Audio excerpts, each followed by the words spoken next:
반갑습니다. 오늘이 11월 15일입니다. 11월 달도 절반이 지나갔습니다. 이제 금년도 한 달 반밖에 남지 않았습니다. 아무튼 세월은 빨리 가고 우리는 어디를 향해서 달려갑니다. 어디로 가겠습니까? 결국은 모든 사람은 이 세상에서 살다가 한 번은 떠나서 저 세상으로 간다. 아마 지금 죽어서 없어진다고 생각하는 사람은 없을 거예요. 다들 어디로 간다고는 생각하는데 그 가는 거에 대해서 그냥 농담으로 여겨요. 큰일이죠. 오늘 또 이렇게 이야기하는 걸 들어보고 깜짝 놀란 것이 우리 마누라는 예배당에 다니니까 천국 가고 나는 지옥 가기로 했다라고 하는 말을 그냥 해요. 그냥. 그 말이 던지는 말이지만 그 말 때문에 자기는 구원받을 기회가 없어질 수도 있는 거거든요. 하나님을 무시하고 저주하는 그런 일들이 되기 때문에 그렇습니다. 그래서 우리는 늘 우주 만물을 창조하신 하나님의 능력과 역사가 무엇인지를 볼 때 소경이 아니라 진짜 보는 눈인 거죠. 우리가 이 세상에 있는 만물들을 다 보고 삽니다. 그러나 다 볼 수 있습니까? 겉만 보이는 것이 아니라 그 속에 있는 이치와 섭리를 볼 때 진짜 보는 것이지, 뭐 어떤 꽃의 색깔, 동물의 어떤 그 외형이나 모양 이런 것만 보는 것이 아니라 그 속에 내재되어 있는 생명의 능력과 신비, 그건 어디로부터 왔습니까?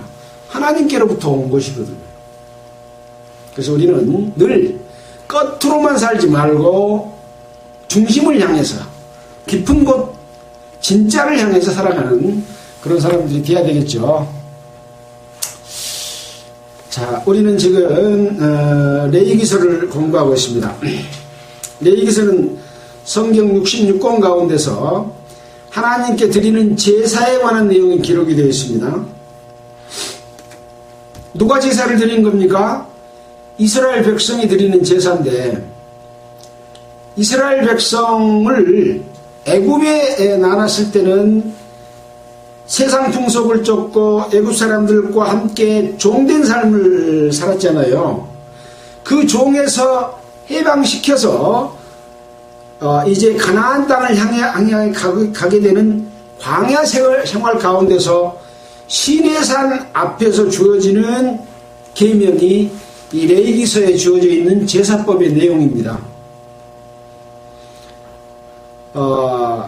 예수 그리스도로 말미암아 구원받은 것은 출애굽하는 것과 같은 거예요. 세상에서 구원을 받은 것이잖아요. 우리는 하나님을 알지 못했을 때는 세상 속에서 자기 마음대로 살았다가 예수 그리스도의 피로 말미암아 구원받으면 하나님의 백성이 되잖아요. 그 백성이 어떻게 살아갈 것인가를 제사법을 통해서 알려주는 것이라니까요.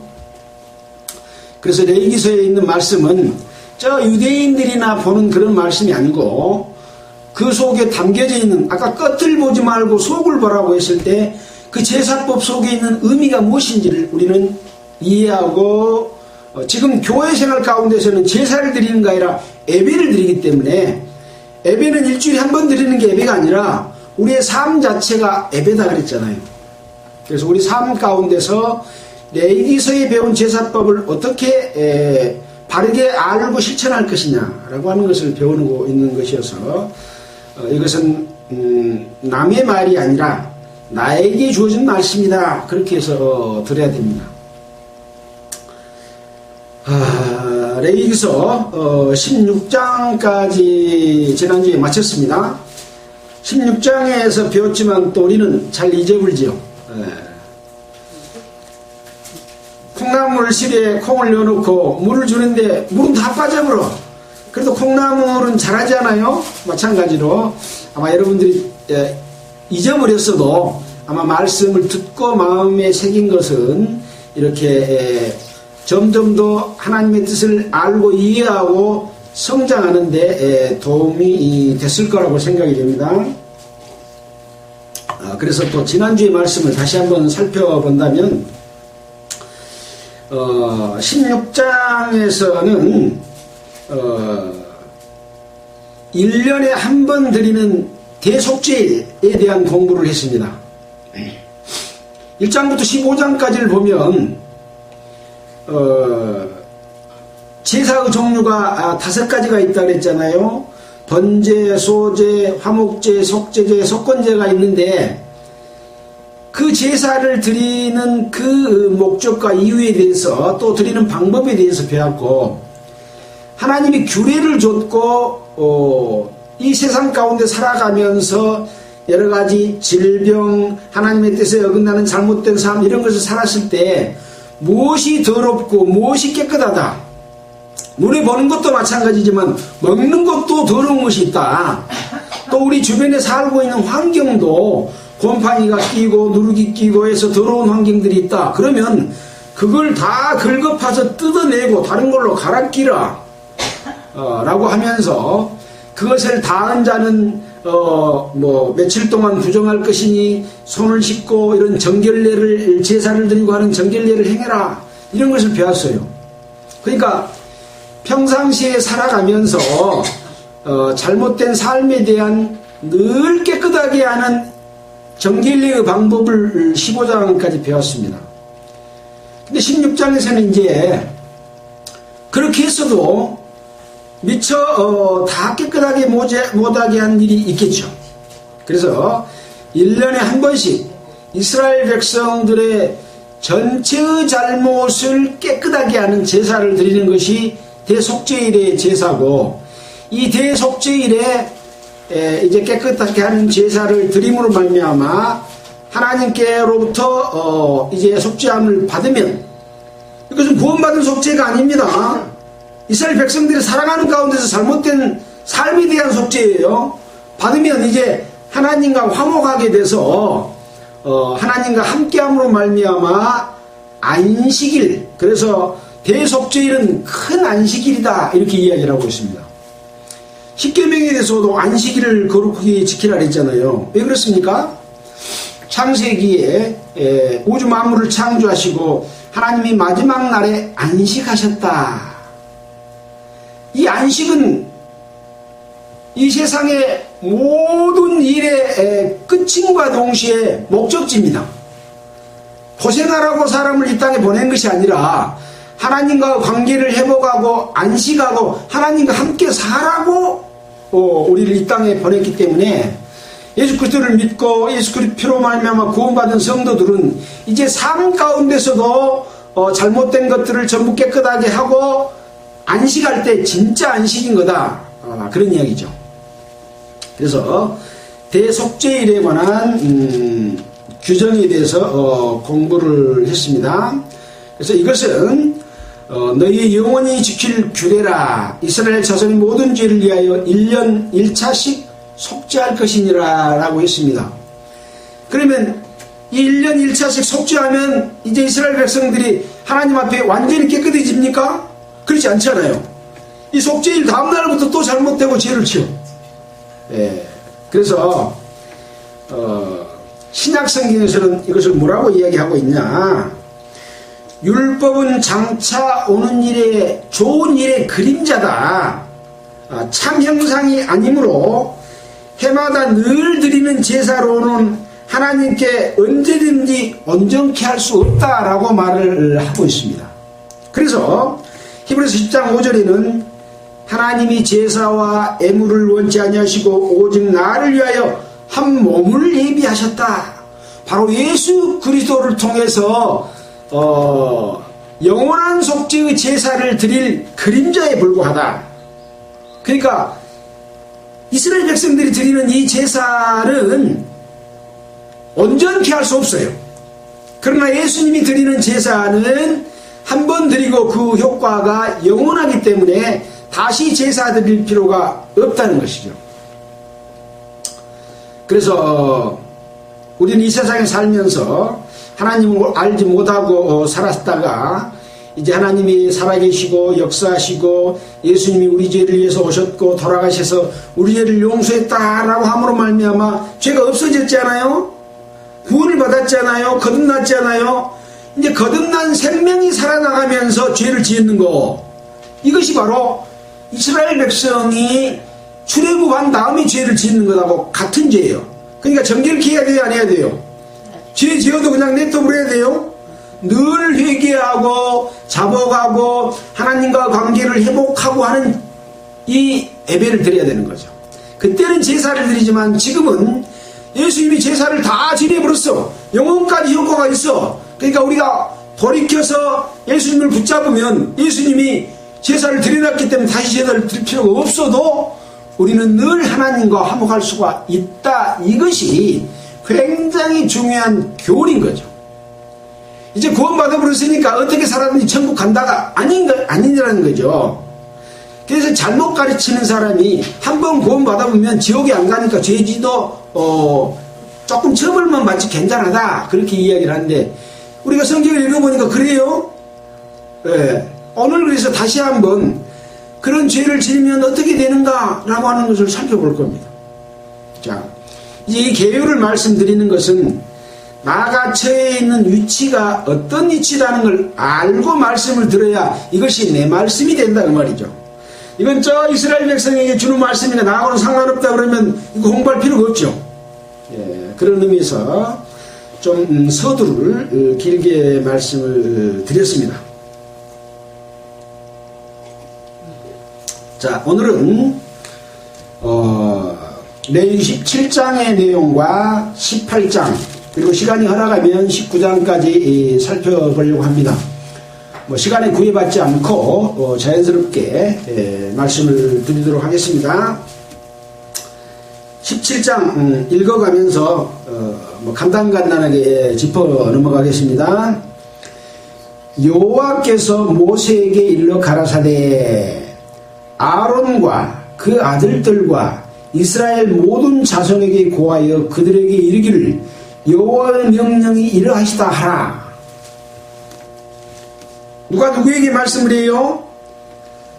여호와가 모세에게 말하면서, 모세 니는 아론과 아론의 아들과 이스라엘 모든 자손에게 가서 내가 말한 것을 가서 고해라, 그 말이에요. 그리고 여호와의 명령이 이렇다 라고 말해라. 자, 명령이 어떤지 들어봐야죠. 무릇 이스라엘 집에 누구든지 소나 어린 양이나 염소를 진 안에서 잡든지 진 밖에서 잡든지 먼저 회막문으로 끌어다가 여호와의 장막 앞에서 여호와께 애물로 드리지 아니하는 자는 피 흘린 자로 여길 것이라. 그가 피를 흘렸은즉 자기 백성 중에서 끊쳐지리라. 하나님은 양이나 소나 염소로 제사를 드리도록 제사법을 줬지요. 근데 양이나 염소나 어떤 짐승이든지 피를 잡아서 하나님 앞에 제사를 드리지 않고 드리는 피 흘린 것은 뭐라고요? 피를 흘린 자로 여기기 때문에 하나님 앞에 범죄했음으로 말미암아 하나님의 백성에서 끊쳐진다 라고 말씀을 하고 있습니다. 그래서 제사 이외에, 하나님 앞에 제사 드리는 것 이외에 피를 흘려서는 안 된다는 것이 하나님의 율법인 거죠. 원래 하나님이 인간에게 먹을 음식을 줄 때 동물을 잡아서 먹도록 주셨습니까? 그렇지 않았어요. 원래는 식물만 먹도록 되어 있었어요. 과일이나 채소. 근데 하나님께 범죄한 이후에 하나님께서 짐승을 잡아 먹을 수 있도록 허락을 했고, 짐승 중에서도 깨끗한 짐승은 먹고 깨끗하지 않는 짐승은 먹지 말라. 먹을 때도 피는 싹 빼버리고 고기만 먹어라, 그렇게 가르치고 있잖아요. 왜 그런지는 또 뒤에 또 설명이 나옵니다. 그러나 이런 짐승을 잡는 데 있어서 여호와께 애물로 드리지 않고 잡으면 죄를 짓는 것이다. 그래서 피 흘린 자로 여길 것이기 때문에 그 피가 피를 흘렸은즉 자기 백성 중에서 끊어지리라. 그러니까 지금 이스라엘 백성들이 시내산 앞에서 십계명을 받고 지금 레위기서에 관한 각종 규례들을 받았잖아요. 그러면 이제 가나안 땅으로 이제 살러 나갑니다. 40년 동안. 그 다음에 광야로 나갑니다. 그 다음에 광야 생활이 끝나면 가나안 땅에 들어갈 거잖아요. 이 광야 생활 가운데서 지금 있을 일에 대해서 설명을 하고 있는 거죠. 근데 자기 백성 중에서 끊어지는 일이 있어요, 없어요? 있어요, 없어요? 읽어봅시다. 있는가 없는가. 4절 한번 같이 읽어보겠습니다. 먼저 회막문으로 끌어다가 여호와의 장막 앞에서 여호와께 애물로 드리지 아니하는 자는 피 흘린 자로 여길 것이라. 그가 피를 흘렸은즉 자기 백성 중에서 끊쳐지리라. 끊쳐지리라 그랬어요, 안 그랬어요? 그러니까 이스라엘 백성이면서 하나님의 백성이면서 하나님의 백성에서 끊쳐질 일이 있어요, 없어요? 있어요. 안 끊쳐져요? 끊쳐집니다. 그럼 어때요? 끊쳐지지 않도록 살아야 되겠죠. 예. 자, 그래서 5절에 보면 그런즉 이스라엘 자손이 들에서 잡던 희생을 회막문 여호와께로 끌어다가 제사장에게 주어 화목제로 여호와께 드려야 할 것이요. 제사를 화목제로 드리는 제사를 드릴 때는 이제 피를 흘려도 하나님께 죄를 없이 하는 제사, 또 그 다음에 이제 화목제는 먼저 죄를 없이 한 자가 하나님께 감사해서 드리는 제사잖아요. 그리고 나는 앞으로 이렇게 하나님 앞에 바르게 살겠습니다 하고 약속하고 서원하는 제사가 화목제사이죠. 그래서 그런 제사를 드려야 할 것이요. 제사장은 그 피를 회막문 여호와 단에 뿌리고 그 기름을 불살라 여호와께 향기로운 냄새가 되게 할 것이라. 그러면 이스라엘 백성 중에서 끊어져요, 안 끊어져요? 안 끊어져요. 그래서 짐승을 잡을 때는 피를 흘려서 잡을 때는 반드시 제사로 드리는 애물로 드릴 때만 잡아라, 이렇게 이야기를 하고 있습니다. 자, 이것이 첫 번째 말씀입니다. 자, 두 번째는 뭐냐? 그들은 전에 음란히 섬기던 수염소에게 다시 제사하지 말 것이니라. 이는 그들이 대대로 지킬 영원한 규례니라. 여기 음란히 섬기던 수염소라고 말을 했습니다. 제가 이 수염소가 뭘까 하고 찾아봤더니 수염소를 세일임이라고 말하는데 광야의 신들이라고 이렇게 기록이 되어 있습니다. 또 역대하 11장 15절에 보면 여로보암이 수염소 우상을 만들어서 섬기는 그런 사건이 나중에 일어나게 됩니다. 또 이사야 13장 21절에 보면 들짐승이 깃들고 처소를 삼았다. 그러니까 하나님 외에 다른 것들을, 다른 신을 섬기는 대표적인 예로서 수염소라고 이야기를 하고 있습니다. 그래서 이 다른 신에게 제사하지 말 것이니라 라고 말하고 있는 것이죠.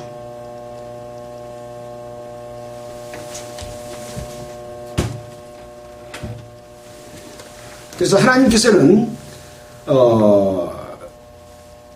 이렇게 하나님 외에 다른 신을 섬기는 것을 제일 싫어한다 라고 말하고 있는 내용이 우리가 어디서 배운 내용입니까? 10계명에서 배웠잖아요. 10가지 계명 중에 4가지 계명은 하나님께 이렇게 해라 하지 마라 하는 부분이고 5계명부터 끝으로 10계명까지는 사람과 사람 사이에서 부모를 공경하고 네 이익을 위해서 남에게 해를 끼치지 말아라 하는 이렇게 요약된 내용으로 말씀할 수가 있는 거죠. 그 10계명 중에서도 바로 다른 신을 섬기지 말라고 했던 것처럼 수염소에게 다시 제사하지 마라 라고 이렇게 말씀을 하고 있습니다. 너는 또 그들에게 이르라. 무릇 이스라엘 사람이나 혹시 그들 중에 우고하는 타국인이 번제나 희생을 드리되 회막문으로 가져다가 여호와께 드리지 아니하면 그는 백성 중에서 끊쳐지리라. 그러니까 이스라엘 백성 중에는 지금 혈통적으로 세례를 받아서 이스라엘 백성에 속해 있는 사람이 있는가 하면은 함께 있지만 타국인도 있을 수가 있는 거죠. 그래서 종으로 삼는 타국인도 있고 함께 지금 출애굽할 때 같이 나왔잖아요. 그래서 그런 사람들도 똑같이 번제나 희생을 드리되 회막문으로 가져다가 여호와께 드리면 이제 속죄제나 속건제나 화목제의 제사가 되지만 그렇지 않으면 그는 백성 중에서 어쩐다고요? 끊어진다. 그러니까 이스라엘 백성은 혈통으로만 백성이 아니어도 백성이죠.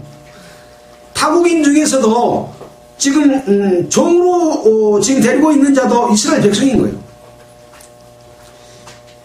미국 시민도 여러 종족들이 지금 미국 시민을 형성하고 있잖아요. 우리나라도 외국인이 들어와서 우리나라 사람이 된 사람이 많이 있잖아요. 마찬가지로 하나님의 백성도 이스라엘의 혈통만, 아브라함의 육체적 혈통만을 가진 사람이 하나님의 백성이 아니라 타국인이라도 함께 있으면 출애굽에서 이스라엘 백성들과 함께 있고 하나님의 말씀을 함께 받고 하는 그 백성에 속한다. 그런데 하나님께 드리지 않고 피를 흘리면 그 백성 중에서 끊쳐지리라. 그러니까 한 번 하나님의 백성이면 끝까지 하나님의 백성이요 아니요? 아닐 수도 있는 거죠. 피를 흘리면 다른 것을 잡아서 하나님께 제사 드리지 않는 피를 흘리면 백성 중에서 끊어진다 라고 하는 것이 지금 17장에서 먼저 말씀드리는 내용입니다. 자, 이제 10절부터 16절까지의 내용은 피를 먹지 말아라 하는 내용이 기록이 되어 있습니다. 이 피를 먹지 말라고 하는 말씀은 구약 성경에 있는 말씀인데 신약 성경에서도 사도행전에 보면 율법을 지켜야 된다, 율법을 안 지켜도 된다, 구원받은 하나님의 자녀들은 이제 예수 그리스도께서 율법을 폐했기 때문에 안 지켜도 된다, 이런 논란이 많이 있었어요. 그래서 예루살렘 회의에서 그래도 피를 먹어서는 안 된다라고 하는 것은 율법 이전에 생명은 피에 있으므로 피를 먹어서는 안 된다라고 하는 근본적인 부분이기 때문에 신약 시대에서도 이건 지키도록 피를 먹지 못하도록 하는 것을 성경에서 말씀하고 있어요. 그래서 우리는 지금 선지국도 저는 제 양심상 이것은 육체의 생명은 피에 있기 때문에 선지국도 저는 안 먹습니다. 내가 안 먹으니까 여러분도 지켜라 그런 말씀이 아니에요. 이 말씀의 의미가 무엇인지를 깨닫고 우리의 생명이 어디가 있습니까? 사람들의 생명이 어디 있는지 몰라요. 머리가 있는지 심장에가 있는지 어디가 있는지 몰라. 근데 우리는 성경을 통해서 육체의 생명은 피에 있습니다.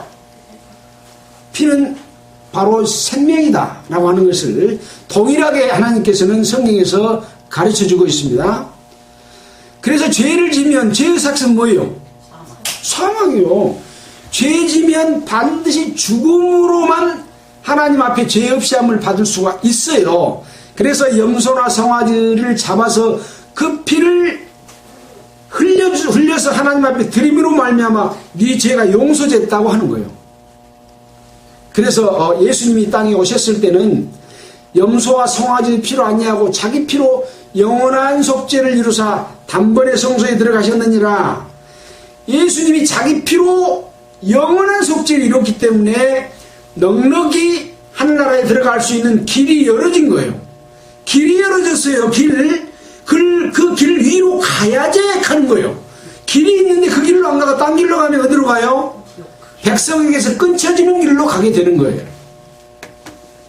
그것을 지금 배우고 있는 겁니다. 자, 보겠습니다. 간단하게 보겠습니다. 누구에게 해당되냐? 무릇 이스라엘 집 사람이나 그들 중에 우고하는 타국인 중에 어떤 피든지 먹는 자가 있으면 내가 그 피 먹는 사람에게 진노하여 그를 백성 중에서 끊으리니. 누가 끊어요? 하나님이 피를 먹으면 타국인이든지 자국인이든지 간에 피 먹는 사람을 진노해서 백성 중에서 잘라버리겠다 라고 말씀하고 있습니다. 왜 그러냐? 육체의 생명은 피에 있으니라.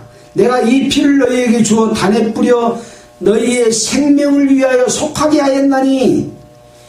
이 육체의 피를 뿌려서 하나님이 용서해 주는 죄 용서함을 받게 하는 그 역할을 하였나니 생명이 피에 있으므로 피가 죄를 속하느니라. 아까 말씀드린 대로 우리가 로마서 6장 23절에 보면 죄의 삭은 사망이요, 또 어디에 보면 나와 있습니까? 육체의 생명은 피에 있으므로 피가 죄를 속하느니라. 바로 이 레위기 17장에 그 말씀이 나와 있는 거죠. 그래서 그러므로 내가 이스라엘 자손에게 말하기를 너희 중에 아무도 피를 먹지 말며 너희 중에 우고하는 타국인이라도 피를 먹지 말라 하였나니. 무릇 이스라엘 자손이나 그들 중에 우고하는 타국인이 먹을 만한 짐승이나 새를 사냥하여 잡거든 피를 흘리고 흙으로 덮을지니라. 새를 잡아도 새의 피를 목을 따서 피를 흘리고 그 고기는 먹을 수가 있지 피째 먹어버리면 안 되는 거죠. 자, 그래서 이제 밑에 보면 또 나옵니다. 그래서 피는 흙으로 덮어줘라. 모든 생물은 그 피가 생명과 뭐라고요? 일체다. 피하고 생명은 같다. 예, 라고 말하고 있습니다. 그래서 피를 흘린다고 하는 것은 좋은 일이에요, 나쁜 일이에요? 죽음을 의미한다 그랬잖아요. 그래서 우리가 그 정결케 하는 예에서도 월경을 하는 것도 이것은 깨끗하지 못한 것이다. 몸 안에 있는 난자가 죽어서 나오는 죽음이다. 죄의 결과다. 라고 하는 그런 것 때문에 일단 피를 흘리면 그것은 불결한 걸로 이렇게 되어 있고, 다만 육체의 생명은 피이기 때문에 죄를 속하기 위해서 생명과 바꿔라 라고 하는 데만 쓰일 수 있다고 하는 것을 말씀해 주고 있는 거죠. 그래서 그러므로 내가 이스라엘 자손에게 이르기를 너희는 어느 육체의 피든지 먹지 말라 했나니 모든 육체의 생명은 그 피인즉 무릇 피를 먹는 자는 끊쳐지리라. 어디에서 끊쳐져요? 하나님의 백성 중에서 끊쳐지는 거예요. 이스라엘 백성 중에서 끊쳐지는 거예요. 우리는 이스라엘입니까? 이스라엘 아닙니까? 혈통으로는 이스라엘 아니죠. 근데 아브라함의 자손입니까? 아닙니까? 믿음으로는 아브라함의 자손입니다. 그래서 우리를 이스라엘이라고 말해도 틀리지 않습니다. 왜? 아브라함의 자손이니까. 근데 혈통의 자손이 아니라 하나님이 아브라함을 통해서 주는 믿음의 혈통의 자손입니다. 그러므로 아브라함은 모든 믿는 자의 조상이고 우리는 아브라함의 후손인 겁니다. 자, 그래서 이 아브라함의 후손인 믿음의 삶을 살고 있는 자들이 범죄하면 자기 백성 중에서 끊쳐진 것과 같은 그런 법이 적용된다고 할 수 있는 것이라고 볼 수 있습니다. 그래서 뒤에 나옵니다.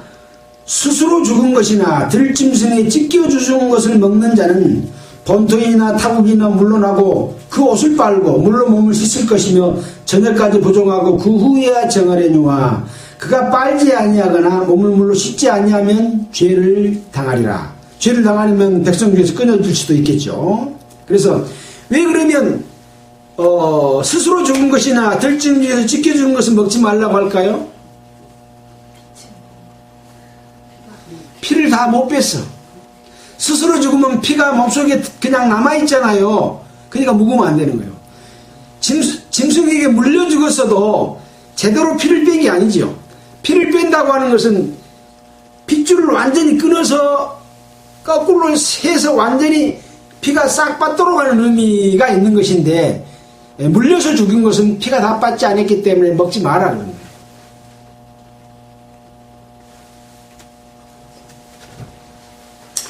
자, 이제 17장에서 말씀하시는 주요한 내용은 뭡니까? 첫 번째는 피를 흘리는 것은 하나님께 드리는 제사 외에는 피를 흘려서는 안 된다.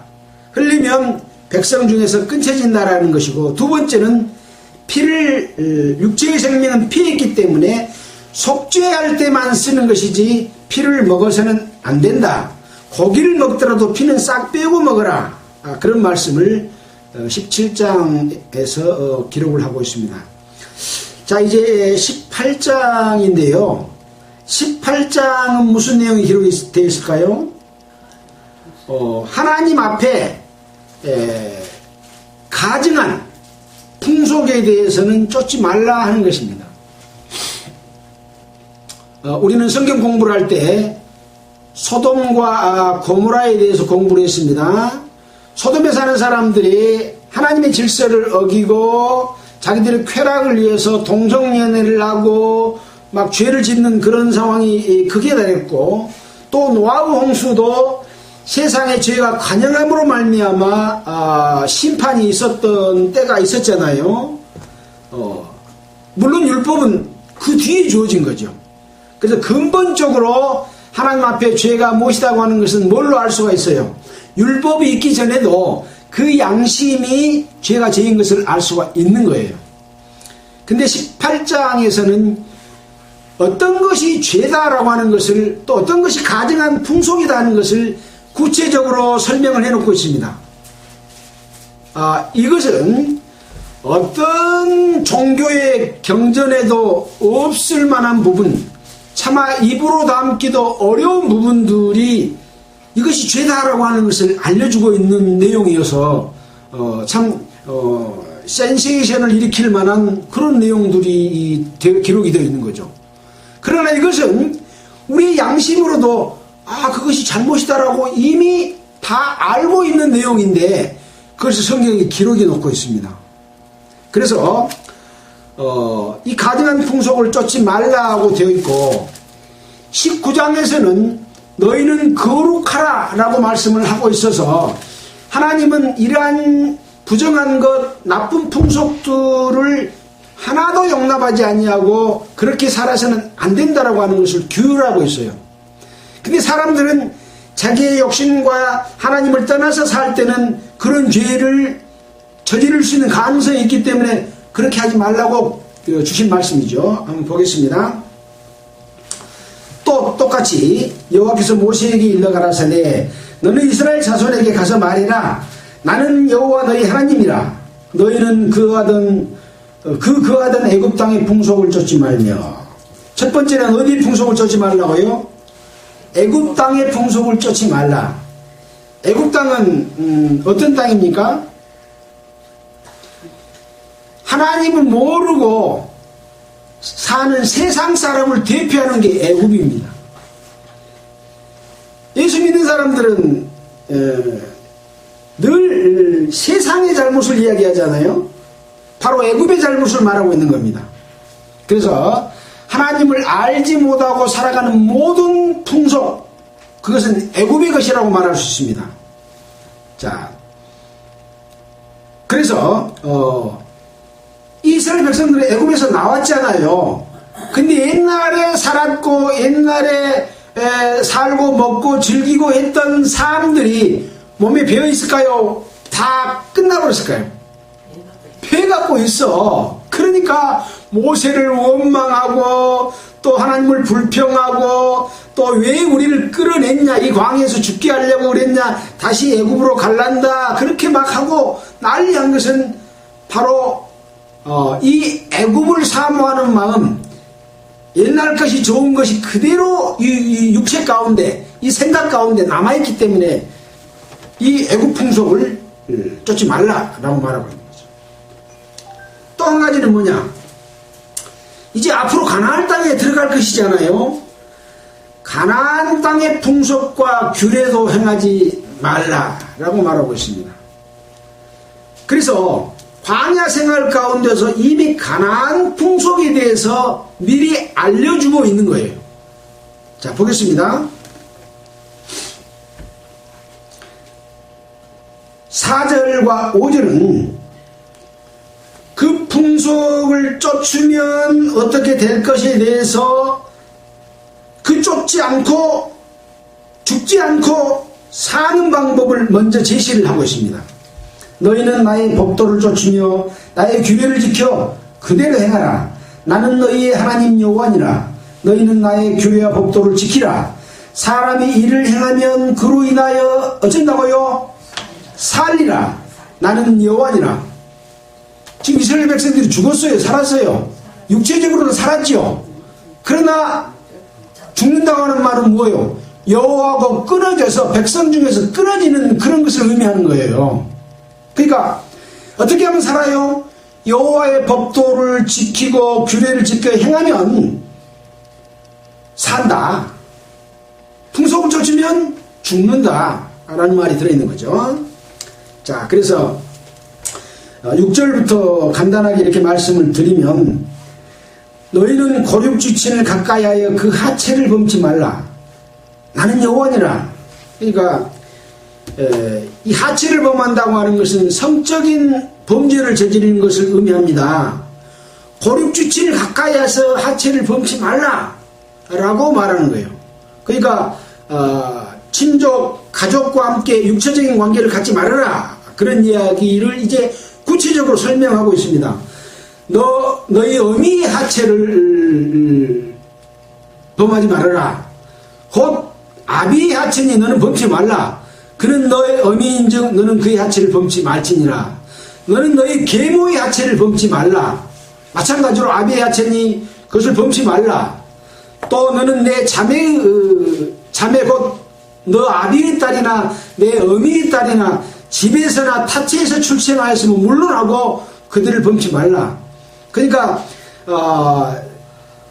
직접 난 어머니와 아버지 사이 말고 계모역에서 낳았거나 또는 타체에서 낳았어도 그 형제가 아니면 딸이면 범치 말라 이렇게 하고 있는 거죠. 또 너는 손녀나 외손녀의 하체를 범치 말라. 또 계모가 내 아비에게서 낳은 딸은 네 누님이니 누이니 너는 하체를 범치 말라. 고모의 하체를 범치 말라. 이모의 하체를 범치 말라. 내 아비의 형제의 아내. 형제의 아비는 뭡니까? 백숙모죠. 백숙모. 그걸 범치 말라. 너는 자부의 하체를 범치 말라. 이게 며느리 하체를 범치 말라는 거죠. 그는 내 아들이 아니니 그 하체를 범치 말지니라. 너는 형제의 아내를 하체를 범치 말라. 또 너는 여인과 그 여인의 딸의 하체를 아울러서 범치 말라. 여인의 손녀나 외손녀에 아울러 취하고 그 하체를 범치 말라. 이렇게 해서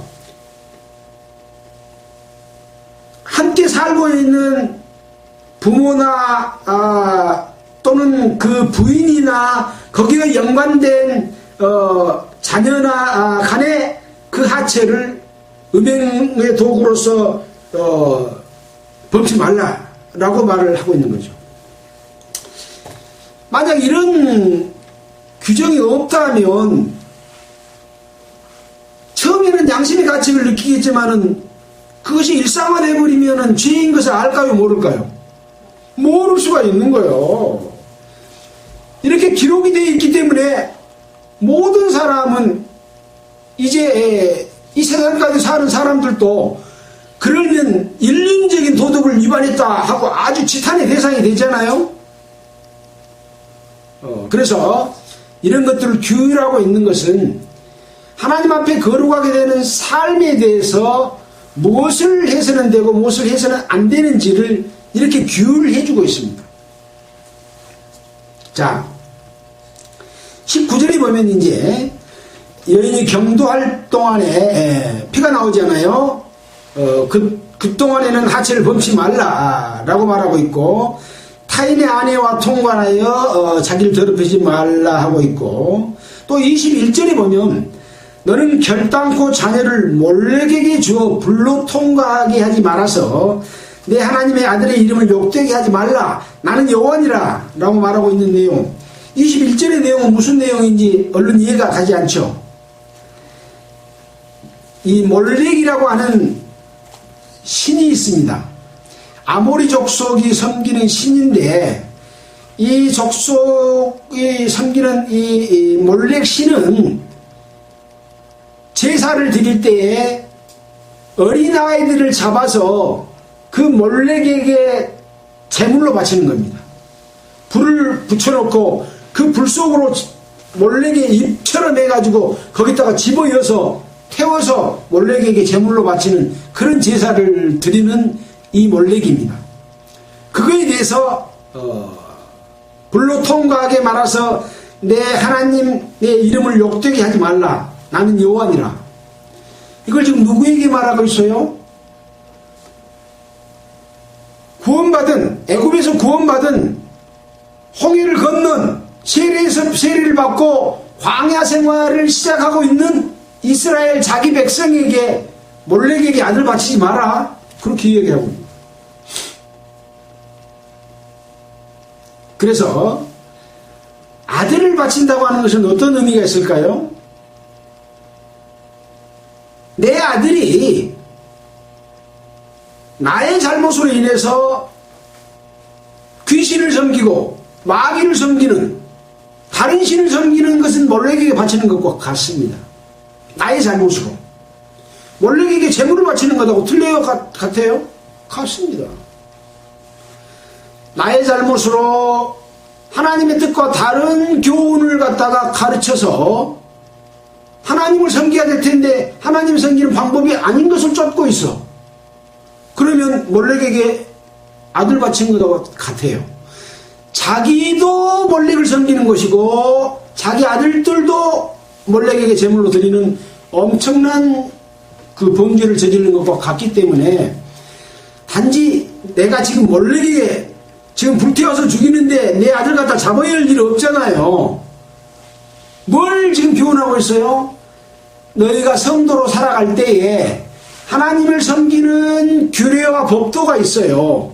그 법도를 어긋나서 그것이 옳다고 가르치면 그것을 섬기게 하는 것이기 때문에, 교회에는 지금 뭐가 침투되어 있습니까?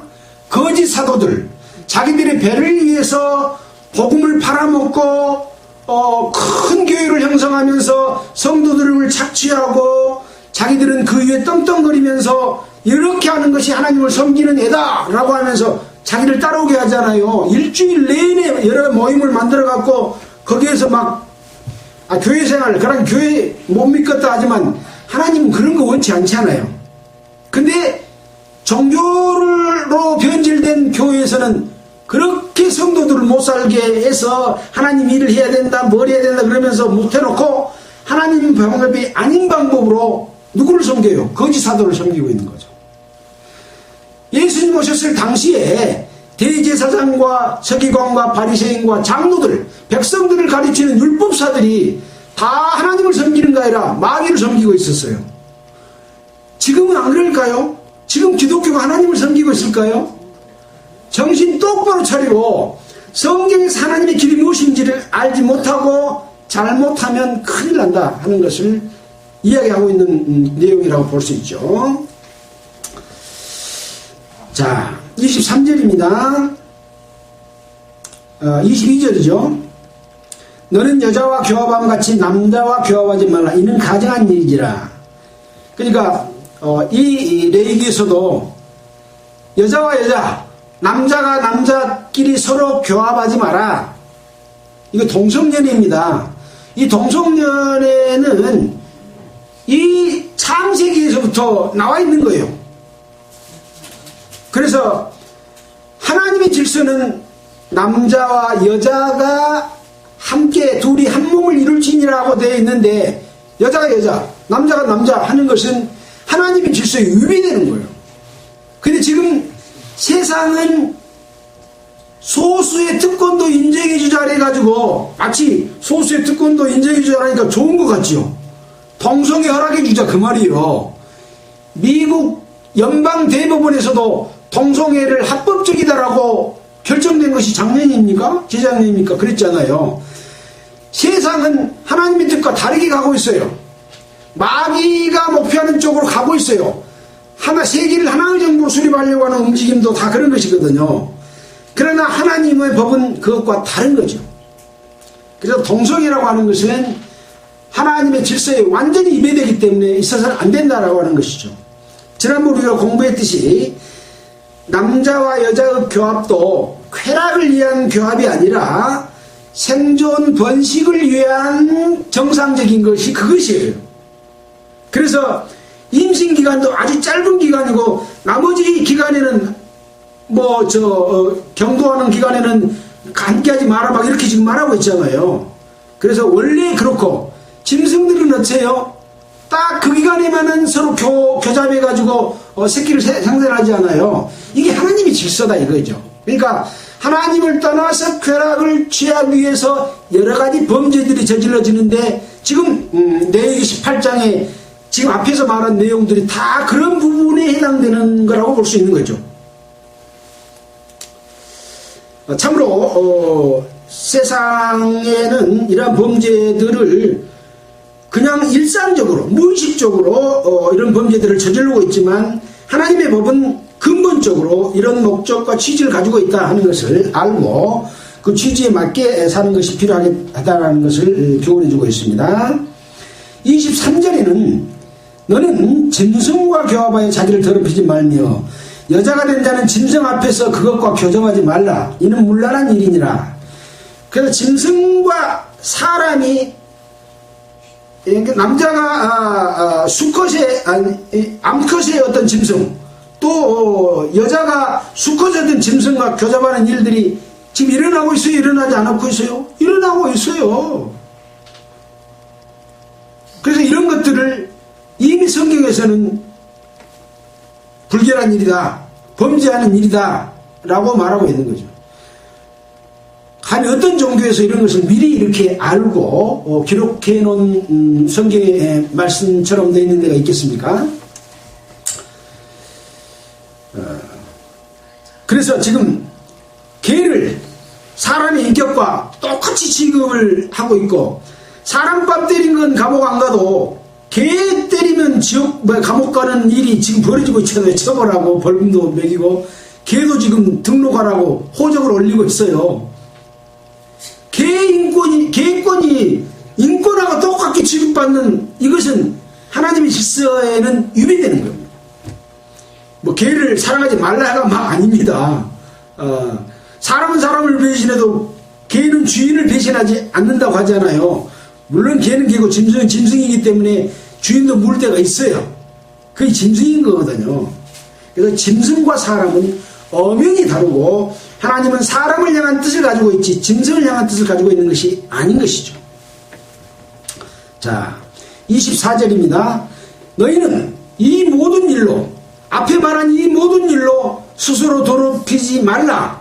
내가 너희 앞에 쫓아내는 족속들이 이 모든 일로 인하여 더러워졌고 지금 너희 앞에 쫓아내는 모든 족속들이 이 모든 일로 인하여 더러워졌고 지금 이스라엘 백성들은 광야를 거쳐서 가나안 땅으로 갑니다. 이 광야 가운데서도 여러 족속들과 전쟁을 해야 안 해요? 전쟁을 해요. 침략해서 자기 나라로 귀속돼서 삼기도 하고 처음 찔러서 죽이기도 하고 그런 가운데서 늘 이제 성경에서 그들과 합하지 말고 그들을 받아들이지 말고 쳐 죽여라. 그들의 풍속을 쫓지 말라는 내용은 성경 속에 수십 번 수백 번 나와 있습니다. 왜? 너희들은 하나님의 백성이니 하나님의 뜻에 맞게 그들의 풍속과 그들이 섬기는 신을 섬기지 말라. 너희의 육체의 정욕을 위해서 그들을 여자 갖다가 데려 삼고 하지 마라. 그런 내용들이 성경에 계속 기록되어 있는. 그래서 이 모든 일로 더럽히지 마라. 너희 앞에서 쫓아내는 족속들이 이 모든 일로 인해서 더러워졌다. 그러니 너희는 애굽에서 구원받고 이제 가나안 땅으로 가는 사람들이니 그들의 족속들이 행하던 풍속대로 살지 말아라. 옛날 것대로도 살지 말고 지금 너희들이 점령하고 있는 곳에 곳에서 풍속대로 살지도 마라. 그렇게 무슨 말이에요? 하나님이 거룩하니 너희도 거룩해라. 그래야 나의 백성이 되고 내가 너희 속에 거하겠다. 그런 말인 거잖아요. 이게 이스라엘 백성들 구원의 목적이에요. 하나님이 예수 그리스도를 통해서 우리를 구원하는 목적이 뭡니까? 하나님이 우리 가운데 거하시려고, 하나님이 우리와 함께 살려고 우리를 구원해냈어요. 근데 하나님께 함께 살아야 될 자가 거짓 사다의 교훈을 쫓으면 하나님이 함께 살 수 있어요? 없어요. 그걸 이야기하고 있는 거죠. 자, 만약에 함께 그 족속대로 사면 어떻게 되냐? 25절에 그 땅도 더러워졌으므로 내가 그 악을 인하여 벌하고 그 땅도 스스로 그 거민을 토해내느니라. 이제 지금 광야에서 다른 족속을 쫓아내고 땅을 뺏었어. 근데 그들의 족속을 행하면 그 땅이 니를 토해내본다. 땅이 토해내면 사람이 살 수 있어요? 없죠. 그러므로 너희 곧 너희의 동족이나 혹시 너희 중에 우고하는 타국인이나 나의 규례와 법도를 지키고 이런 가정한 일의 몇 개라도 행하지 말라? 하나도 행하지 말라 라고 있는 거죠. 그러니까 사는 방법이 뭐예요? 4절 우리가 읽었죠. 너희는 나의 법도를 쫓으라. 나의 규례를 지켜 그대로 행하라. 나는 너희 하나님 여호와니라. 너희는 나의 규례 법도를 지키라. 사람이 이를 행하면 그로 인하여 살리라. 하나님과 함께 사는 방법이죠.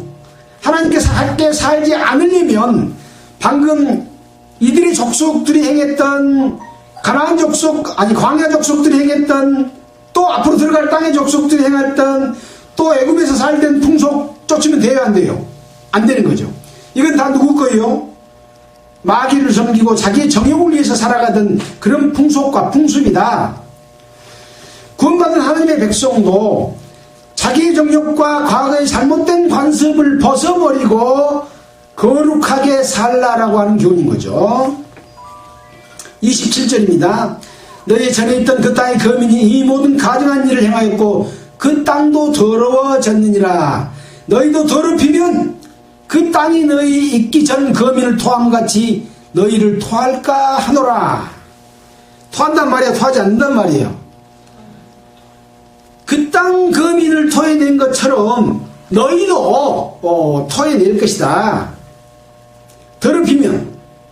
그리고 어째요? 백성 중에서 어째요? 29절입니다. 무릇 이 가증한 일 몇 개 행하면 하나라도 행하는 자는 그 백성 중에서 끊쳐지리라. 백성 중에서 끊쳐지면 하나님이 함께 하셔요, 안 하셔요? 천국 가요? 택도 없죠. 예. 이건 이스라엘 백성, 자기 백성에게 하는 말씀이다 이거예요. 그래서 자기 백성이 옛날 애굽에 있었던 일을 행한다든지 광야 족속들의 일을 행한다든지 가나안에 들어가서도 가나안의 족속들의 행위를 하게 되면 그 땅이 그들을 토해낸 같이 너희도 토해낸다. 그리고 백성 중에서 끊어버리겠다 라고 하는 것이 하나님의 뜻이기 때문에 예수 그리스도 통해서 구원받는 교회를 거룩하게 해서 하나님이 함께 하시고 계시록에 나와 있는 거룩한 성 예루살렘에 함께 가서 영원한 나라에 함께 살려고 하는 것이죠. 제일 무서운 게 뭐냐면 다른 교훈입니다. 이것이 옳은지 옳지 않은지를 몰라. 왜? 예수의 이름으로 말하니까, 교회의 교단에서 말하니까. 뭘로 살펴야 돼요? 성경으로 딱 살펴서 이게 맞는지 맞지 않는지를 구분해내야만이 세상 풍속, 마귀의 풍속, 애굽의 풍속, 이것을 걷어내고 하나님의 규례와 법도에 따라서 살 수가 있는 거죠. 하나라도 행하는 자는 백성 중에서 끊쳐진다라고 하는 말씀을 우리는 마음 가운데 새겨야 될 것입니다. 30절입니다. 그러므로 너희는 내 명령을 지키고 너희 있기 전에 행하던 가증한 풍속을 하나라도 쫓음으로 스스로 더럽히지 말라. 나는 너희 하나님 여호와니라. 백성 중에서 끊어진다고 말하면서 하나라도 쫓지 마라. 스스로 더럽게 하지 말라. 나는 너희 하나님이지 않냐. 이렇게 하나님이 그냥 강구하고 있어요. 사정하고 있어요. 제발 쫓지 마라. 제발 쫓지 마라. 그래서 이스라엘 백성 중에서 끊쳐진다고 하는 말은 아까 말씀하신 대로 여러 군데서 이야기하고 있습니다.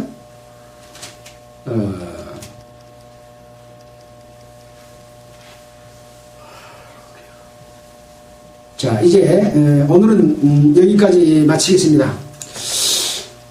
이 레위기서를 공부하면 과연 이 속에서 우리에게 주는 교훈을 어떻게 이해할 수 있을까? 사실 이거만 쭉 읽으면 굉장히 어렵고 이렇게 뭔 뜻으로 이런 걸 다 기록해 놨지라고 할 만큼 그런 내용인 거죠. 근데 하나님은 그것들을 통해서 이스라엘 백성들을 거룩하게 하기 위한 그런 목적이 그가 있는 것이고, 이 거룩하게 하는 것은 교회를 통해서 거룩하게 하는 것과 같은 것이다 하는 것으로 생각해 본다면 레위기서의 내용이 우리에게 엄청나게 큰 교훈을 준다라고 하는 것을 알 수가 있습니다. 자, 기도드리겠습니다.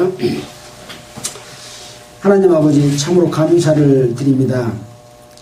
레위기서의 말씀은 여러 가지 각종 규례가 대단히 엄격하고 중요하지만 자칫 잘못하면 이 내용을 이해하지 못할 수가 있습니다. 그러나 이 내용을 일깨워 주시고 하나님의 거룩하기 때문에 자기 백성을 거룩하게 하시는 그 뜻을 이해하고, 그렇다면 지금 교회에서는 그것이 무엇일까 하는 것을, 애굽의 풍속은 무엇이고 또 가나안 땅, 또 광야의 족속들의 풍속은 무엇인지를 알고 거기에 저촉되지 않도록 지켜주시기 위한 뜻임을 이해하게 됩니다.